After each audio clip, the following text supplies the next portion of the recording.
বলেন তো আপু ভাইয়ারা এটা কিসের ভর্তা বানাইছি। আর যদি জানতে চাও তাহলে তো আমার পুরা ভিডিওটা দেখতে হবে। এত সুন্দর এত মজার ভর্তা আমি বলতে পারবো না যে কত মজার ভর্তাটা। এই তো আরেকটা সবজি রান্না করছি, এটাও কিসের সবজি তা সামনে দেখো, দেখতে দেখতেই বুঝতে পারবা যে সব কিছু। এই তো আইটেমগুলো আমি জোগাড় করে নিছি। এইখানে চাল কুমড়া কেটে নিছি, দুপুরের জন্য রান্না করব চাল কুমড়া দিয়ে রুই মাছ। এখানে আমি 4টা পিস নিছি, একটা লেজের পিস নিছি, একটা মাথা, পেটের পেটি। এই তো এই লবণ আর হলুদ দিয়ে মাখিয়ে সুন্দর করে ভাজবো। আসসালামু আলাইকুম, কেমন আছো সবাই? এই তো আমি কড়াইতে তেল দিয়ে দিছি। ভিডিওটা যদি ভালো লাগে তাহলে লাইকটা দিয়ে তারপরে পুরা ভিডিওটা দেখলে বুঝতে পারবা যে আমি এক রেসিপির সাথে 2টা রেসিপি করে দেখালাম। এই একটা না 2টা রেসিপি করলাম। যদি প্রথমটা দেখেই চলে যাও পরেরটা কিভাবে দেখবা। শুরুটা হচ্ছে আমার এই চাল কুমড়া রান্না করা দিয়ে মাছটা ভেজে উঠিয়ে ফেলছি, ভাজা করে নিয়েছি, বেশি ভাজি নাই। ওই তেলের মধ্যে পেঁয়াজ দিয়ে দিছি, তেলটা একটু গরম হয়ে গেছে। তারপরে চুলার জালটা একটু কমিয়ে দিছি। দেখতে থাকো, দেখতে দেখতে ভালো লাগতে পারে। যদি সিম্পল কিছু সাধারণ কিছু খাইতে চাও রেসিপিগুলা দেখতে পারো, আমার পেজটা ফলো দিয়ে রাখতে পারো যে সাধারণ কিভাবে রান্না করতে হয়। এইভাবে রান্না করলেই 2 মুঠ ভাত দুপুরে 2 মুঠ ভাত বেশি খাওয়া যায়। এইরকম একটা করে আইটেমও যদি বাসায় করে নেওয়া যায়, একটা তরকারি থাকলেই যে কোনো একটা থাকলেই পেট ভরে ভাত খাওয়া যায়, তৃপ্তি করে ভাত খাওয়া যায়।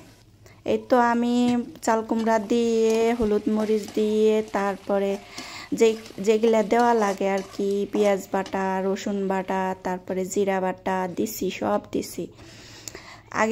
আগেকার দিনে এই সব কিছুই দেয় না, পেঁয়াজ বাটা, রসুন বাটা, জিরা বাটা, শুধু হলুদ আর মরিচ দিয়ে রান্না করতো, আর কাঁচামরিচ পেঁয়াজ সামান্য একটু বাগার দিত।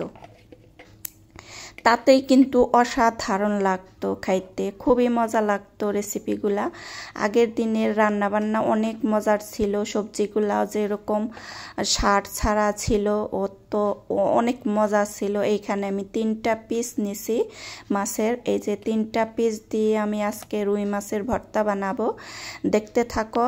এই যে কাঁচামরিচ নিছি, এখানে পেঁয়াজ নিলাম, তারপরে কিছু রসুন নেব, রসুন এক সাইডে নিয়ে নেব। তারপরে মাছটা তেল দিয়ে রসুন সব কিছু তেল দিয়ে ভাজা ভাজা করে নেব একসাথে।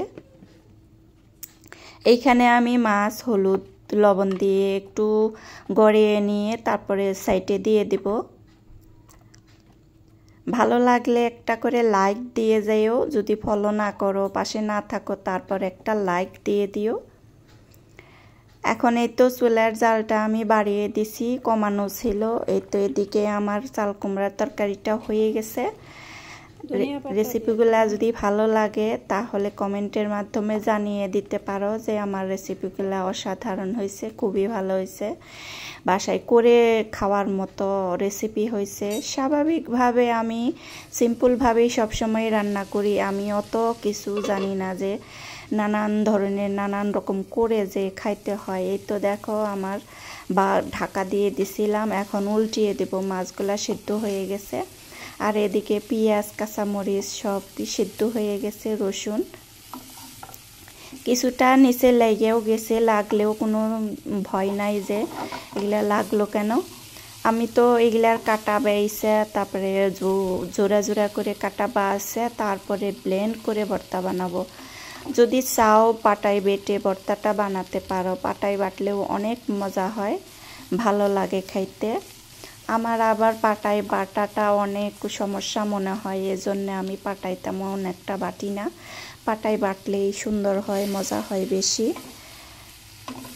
এই তো ভাজা হয়ে গেছে আমার, ওদিকে চাল কুমড়ার তরকারিটাও হয়ে গেছে।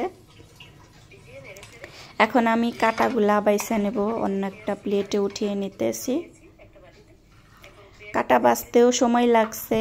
এইগুলা কাজ তো মানে বসে থেকে কাজ করতে গেলে বুড়া হয়ে যেতে হয়, সময়ের ব্যাপার। তারপরেও করতে খাইতে যদি মজা খাইতে চাও তাহলে করতে হবে। এইভাবে করলে যা এটা আর কি সব কিছু দিয়েই ভালো লাগে।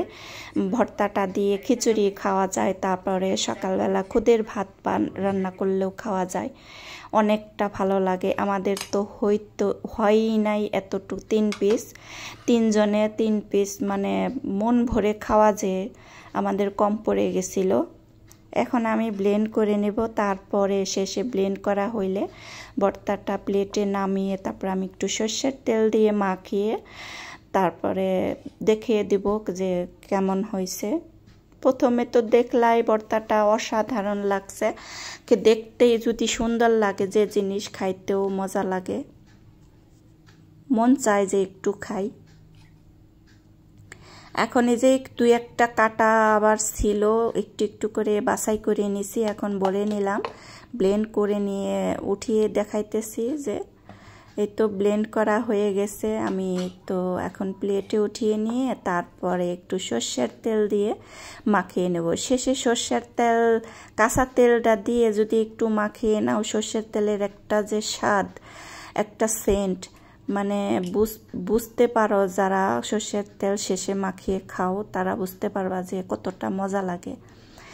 আমার তো অনেক মজা লাগছে, সবাই তৃপ্তি করে ভাত খাইছে।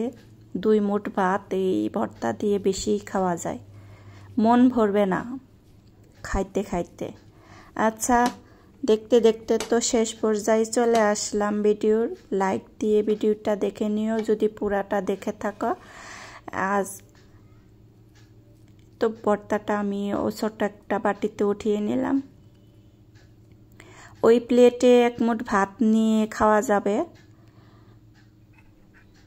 এই তো শেষ, দেখো ভর্তাটা আমার কত সুন্দর হয়েছে। আজকে এই পর্যন্তই, ভালো থাকো, সুস্থ থাকো। আবার কোনো নতুন রেসিপিতে চলে আসবো বক বক করতে। দেখালাম এই যে চাল কুমড়ার তরকারি। আজকে এই পর্যন্তই, বাই বাই, টাটা, আল্লাহ।